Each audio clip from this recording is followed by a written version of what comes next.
আসসালামু আলাইকুম। আমরা এই মুহূর্তে অবস্থান করতেছি নোয়াখালী জেলার বেগমগঞ্জ থানার অধীনে ৫ নং সোয়ানি ইউনিয়নের খোয়াজপুর গ্রামে। এই এলাকায় বন্যা কবলিত মানুষ অনেক দুর্দশার মধ্যে জীবনযাপন করতেছে। আপনারা যতটুকু পারেন এই এলাকার মানুষের জন্য সহযোগিতার হাত বাড়িয়ে দিবেন। আসলে আমরা এই জায়গায় না আসলে বুঝতাম না এই জায়গার মানুষের কি পরিমাণ দুর্ভোগ। আর সরজমিনে আসতে পেরে খুবই ভালো লাগছে যে এখানের মানুষের জন্য কিছু ত্রাণ আমরা দিতে পারছি। রাখি দেবেন।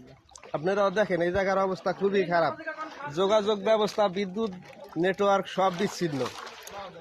আর আপনারা যদি কেউ সাহায্য করতে চান তাই আমি বলবো এইখানে সাহায্য করেন। ঠিকানা হলো নোয়াখালী বেগমগঞ্জ খোয়াজপুর ইউনিয়ন। এই জায়গাটা খুবই দুর্যোগপূর্ণ জায়গা। এই এলাকার ভাই বেড়াদার বড় ভাইদার যারা আছে এরা আমাদের নৌকা দিয়ে অনেক হেল্প করছে।